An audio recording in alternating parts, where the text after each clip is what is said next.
देखो बच्चों, तो हेडिंग लेते हैं हम लोग, यहाँ पे डालते हैं बच्चों स्टीरियो, स्टीरियो आइसोमेरिज्म। तो स्टीरियो आइसोमेरिज्म के बच्चों दो पार्ट होते हैं। जैसे था बच्चों स्टैटिकल आइसोमर टू डायमेंशनल, वैसे बच्चों होता है स्टीरियो। स्टीरियो का मतलब बच्चों होता है स्पेस, है ना, स्पेस। स्पेस समझ में आता है, 3D, है ना, आपके आसपास का जो स्पेस है 3 डायमेंशनल है, एक्स वाई जेड एक्सिस। ठीक है, यस, इस तरीके से आप बना सकते हो, एक्स एक्सिस है, ये बाई है, ये जेड है। ठीक है, तो हम लोग बच्चों यहाँ पे जो स्टडी करने वाले हैं वो स्पेस के अंदर स्टडी करने वाले हैं, कि मॉलिक्यूल्स को पकड़ेंगे और घुमाएंगे बार बार। ठीक है, मॉलिक्यूल्स को पकड़ के हम घुमाएंगे, रोटेट कराएंगे स्पेस के अंदर, एक्सेस बदल बदल के देखेंगे, तो देखेंगे कि वहाँ पे डिफरेंट अरेंजमेंट आ रहा है। अगर डिफरेंट अरेंजमेंट आएगा तो डेफिनेटली वी विल कॉल कि बच्चों को क्या होंगे, स्टीरियो आइसोमर्स आएंगे, स्पेस के अंदर अरेंजमेंट होगा। ठीक है, स्पेस के अंदर अरेंजमेंट जब हम बदलेंगे तो डेफिनेटली उसको हम स्टीरियो आइसोमर्स में बोलेंगे। होगा कि नहीं होगा, देखेंगे अभी। तो स्टीरियो आइसोमर्स की बेसिक डेफिनेशन क्या होगी, हम बोल सकते हैं कि भाई साहब आइसोमर्स है, तो सर यहाँ पे इनका जो मॉलिक्यूलर फॉर्मूला होगा वो सेम होगा। यस, बन सकते हैं, यहाँ पे इनका जो मॉलिक्यूलर फॉर्मूला होगा वो डेफिनेटली आपका सेम होगा, बिकॉज ये आइसोमर्स है। सेकंड हम लोग चेक करेंगे क्या वो इनिशियली स्ट्रक्चरल आइसोमर्स के पार्ट थे, तो आप ये दिखाई देगा चारों पार्ट। अगर नहीं है तो सर जंप कर जाओ स्टीरियो पे। स्टीरियो में चाहे स्टीरियो हो चाहे स्ट्रक्चरल्स हो, molecular formula must be same. जब स्ट्रक्चर के चारों प्रॉपर्टी मैच नहीं करेंगी तो जंप कर दो आप सीधे स्टीरियो आइसोमर्स पे। तो स्टीरियो आइसोमर्स के अंदर बच्चों हम बोलेंगे कि molecular formula must be same but chemical formula, chemical formula, ठीक है, वो कैसा होना चाहिए, कैसा होना चाहिए केमिकल फॉर्मूला, वो भी आपको सेम ही मिलेगा यहाँ पे।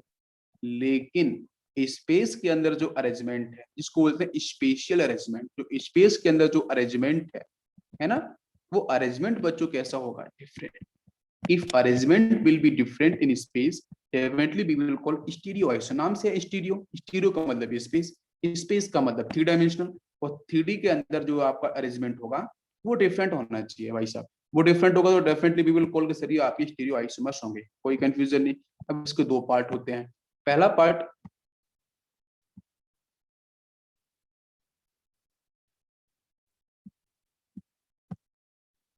यस, इसके अंदर जो फर्स्ट पार्ट है, यस एक सेकेंड, ठीक है, इसके अंदर जो हमारा फर्स्ट पार्ट है जिसको बच्चों हम लोग बोलते हैं ज्योमेट्रिकल आइसोमर, और सेकेंड पार्ट होता है आपका optical isomer. One second, second part is,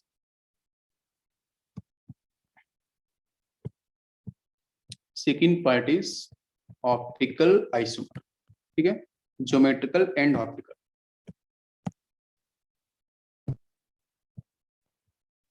चलो, तो ज्योमेट्रिकल एंड यहाँ से आपका ऑप्टिकल। तो हम लोग बात करेंगे सबसे पहले ज्योमेट्रिकल आइसोमर्स की तरफ।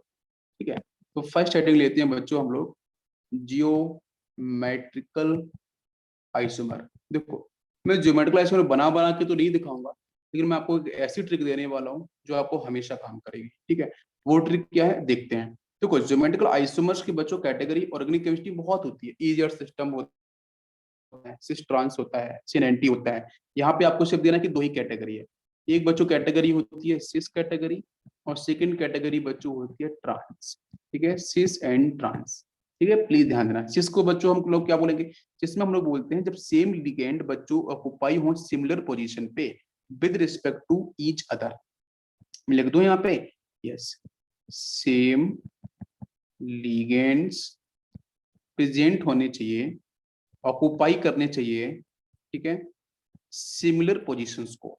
ठीक है, एक दूसरे के रिस्पेक्ट में। अभी एग्जांपल दूंगा समझ में आएगा। ट्रांस का मतलब क्या होगा, ट्रांस का मतलब बच्चों ये होगा कि लिगेंड तो आपके सेम ही होंगे, लिगेंड्स तो आपके सेम ही होंगे, बट ये ऑक्युपाई करेंगे बच्चों अपोजिट पोजीशन। अपोजिट समझ में आता है, 180 डिग्री बताऊंगा अभी। ठीक है, तो आपकी जो अपोजिट साइड होगी, जो अपोजिट पोजीशंस होगी एक दूसरे के रिस्पेक्ट में, लिगेंड्स की बात कर रहा हूँ, लिगेंड लिगेंड के ही रिस्पेक्ट में अगर अपोजिट पोजीशन ऑक्युपाई करेगा। अपोजिट का मतलब बच्चों समझ में आता है, कुछ ऐसे कर दूं मैं कि इसके साथ ये, इसके साथ ये, तो मतलब यहाँ पे एंगल कितना दिखाई देगा बच्चों, 180 डिग्री दिखाई देगा।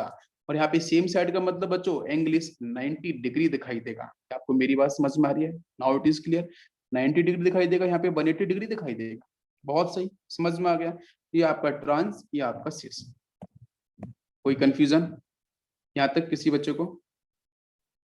तो सबसे पहले बच्चों हम बात करेंगे यहाँ पे कोऑर्डिनेशन नंबर 4 को लेके। ठीक है, ध्यान दो बच्चों को। कोऑर्डिनेशन नंबर 4, देखो क्वेश्चन बच्चों बनते हैं कोऑर्डिनेशन नंबर 4 से कोऑर्डिनेशन नंबर 6 से। तो सबसे पहले बात करूंगा मैं ज्योमेट्रिकल आइसोमर्स को लेके। तो ज्योमेट्रिकल आइसोमर्स में कोऑर्डिनेशन नंबर 4, कोऑर्डिनेशन नंबर 4 का मतलब बेटा पहला हो सकता है पॉसिबिलिटीज में टेट्राहेड्रल। क्या हो सकता है? टेट्राहेड्रल हो सकता है। टेट्राहेड्रल का मतलब बच्चों होता है sp3 हाइब्रिडाइज्ड। ठीक है, sp3 हाइब्रिडाइज्ड। इसमें s बच्चों क्या होगा? तो एनर्जी तो पार्टिसिपेट करता नहीं है, s यहाँ पे क्या होगा? 4s होगा। p बच्चों क्या होगा? 4p होगा। अच्छा, सेकंड बच्चों आपका जब कोऑर्डिनेशन 4 आता है तो एक और बनता है जिसको बोलते हैं हम लोग स्क्वायर प्लेनर। क्या बोलते हैं? स्क्वायर प्लेनर भी बोलते हैं। स्क्वायर प्लेनर का मतलब बच्चों क्या होता है? DSP2 बच्चों 4 ही ऑर्बिटल आपके यूटिलाइज होने चाहिए हाइड्रेशन के अंदर।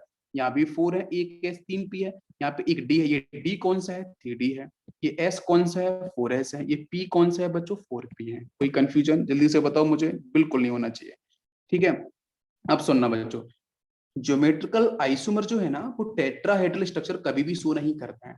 क्यों शो नहीं करता है? बिकॉज स्पेस के अंदर, भाई स्टीरियो आइसोमर्स पढ़ रहे हैं, स्पेस के अंदर जो बॉन्ड एंगल है बच्चों 109.28 मिनट, वो आपका सेम रहता है हर जगह। आपको मैं यहाँ पे बता के दिखाऊं, आपको समझ में आएगा बहुत अच्छे से, ध्यान दो। यस, तो मैंने बच्चों यहाँ पे लिया है कोऑर्डिनेशन नंबर 4 को एक्सप्लेन करने के लिए टेट्राहेड्रल। तो टेट्राहेड्रल की ज्योमेट्री तो बच्चों बहुत ही आराम आराम से आप समझ सकते हो। क्या कि भाई साहब इस, अब एक चीज और बताता हूँ मैं, ध्यान देना कि जैसे हम sp की बात करते हैं, sp2 की बात करते हैं, sp3 की बात करते हैं, तो sp sp2 sp3 कभी भी यहाँ पे आपने कॉम्प्लेक्स कंपाउंड के अंदर आपके ज्योमेट्रिकल आइसोमर्स को नहीं करते करेंगे। लेकिन dsp2 है, sp3 d2 है, d2 sp3 है, ये सारे के सारे शो करेंगे। ठीक है, अच्छा तो हम लोग बात कर रहे थे कोऑर्डिनेशन नंबर 4 टेट्राहेड्रल। तो भाई क्या होगा? कुछ ऐसा अरेंजमेंट होता है, आप यहाँ पे इस तरीके से रिप्रेजेंट कर सकते हो। ये आपका यहाँ पे बेस, ठीक है, और यहाँ पे आपका ये डैश। समझो बच्चों ध्यान से, ये जो बॉन्ड एंगल होता है ये आपको ऐसा होता है, ध्यान समझो कि एक पेन इधर होगा ऊपर की तरफ, एक बॉन्ड यहाँ पे होगा, एक बॉन्ड यहाँ होगा, एक बॉन्ड यहाँ होगा। आपने CH4 के बारे में पढ़ा होगा, मीथेन के बारे में। ठीक है, अच्छा तो उसका जो स्ट्रक्चर आपको दिखता है उसमें होता है कि जितने भी सारे के सारे जो बॉन्ड एंगल होते हैं वो कितने होते हैं? वो जो आपके थीटा जो आपको दिखाई देते हैं, जितने भाई ऊपर वाले से इधर का थीटा, इसका इसके साथ, इसके इसके साथ, तो सारे के सारे जो आपके थीटा होते हैं जो 109 पॉइंट, हम डिग्री बोल सकते हैं, मिनट बोल सकते हैं, कुछ इस तरीके से होता है। तो आप क्या करो, इसको पकड़ के यहाँ लेके जाओ, इसको पकड़ के यहाँ करो, इस ग्रुप को पकड़ के यहाँ करो। भाई साहब कितना भी रोटेशन कर लेना, बॉन्ड एंगल में चेंज होने वाला नहीं है, वो bond angle as it is वही होगा। लेकिन हम लोग तो सिस और ट्रांस की बात करते हैं कि भाई सिस के साथ क्या होना चाहिए? 90 डिग्री वाली कंडीशन, और ट्रांस के साथ कंडीशन क्या होनी चाहिए कि सर वो 180 डिग्री वाली कंडीशन होनी चाहिए। क्या आपको मेरी बात समझ में आ रही है? यहाँ कितना भी रोटेशन स्पेस में कर लो, बॉन्ड एंगल में कोई भी चेंज नहीं होगा। अगर बॉन्ड एंगल में चेंज नहीं होता है तो इसका मतलब बच्चों ये आपका जो कोऑर्डिनेशन नंबर 4 जो टेट्राहेड्रल स्ट्रक्चर्स हैं वो कभी भी आपके यहाँ पे ज्योमेट्रिकल आइसोमर्स को नहीं कर सकते हैं। क्या सभी को समझ में आया? Now it is clear? Yes.